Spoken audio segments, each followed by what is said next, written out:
हम लक्ष्मी चौधरी यहाँ सब गोटे के प्रणाम करे छी। आई हम एक माँ भगवती के गीत लऽ कऽ उपस्थित भेलहुँ हैं। गीत में संग दऽ रहल छथि हमर माता जी और सुनीता जी हमरा एकटा गीत गाबऽ के आदेश देने छलखिन हैं। ओ दक्ष प्रजापति के संदर्भ में छलन हैं। ओ गीत हम क्षमा चाहे छी जे विलम्ब भऽ रहल है। ओ गीत हम सोम दिन गाबि कऽ अपलोड कऽ देब। धन्यवाद।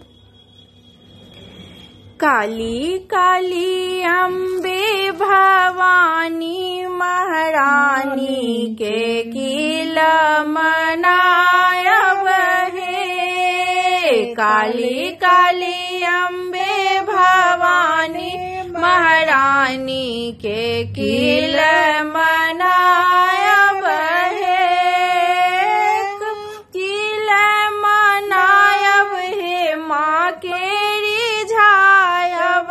किल मनायब हे माँ के रिझायब। काली काली अम्बे भवानी महारानी के किल मनायब हे। काली काली अम्बे भवानी महारानी के किल मनायब हे। अचरी में रुनुर झुनुर झुनकी लगायब। अचरी में रुनुर झुनुर झुनकी लगायब। लाल लाल गोटा सा अचरी सजायब। लाल लाल गोटा सा अचरी सजायब। अम्बे के गह्वर में अचरी टंगायब। किल मनायब हे। अम्बे के गह्वर में अचरी टंगायब। किल मनायब हे। माली आंगन माँ संदेशा भेजायब। माली आंगन माँ संदेशा भेजायब। अड़हुल कुसुम गुलाब मंगायब। अड़हुल कुसुम गुलाब मंगायब। कमलक आसन झाड़ियो छायब। किल मनायब हे। कमलक आसन झाड़ियो छायब। किल मनायब हे। पान मधुर लाए भोग लगायब।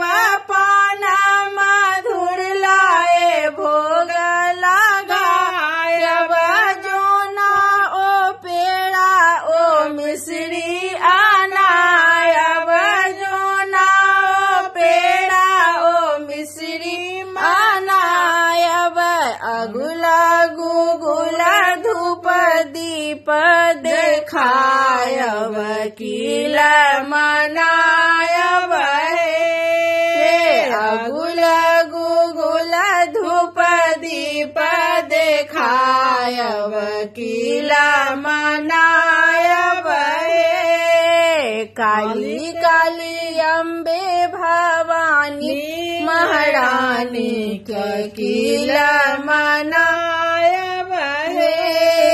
किल मनायब हे माँ के रिझायब। किल मनायब हे माँ के रिझायब। काली काली अम्बे भवानी महारानी के किल मनायब हे। काली काली अम्बे भवानी महारानी के किल मनायब।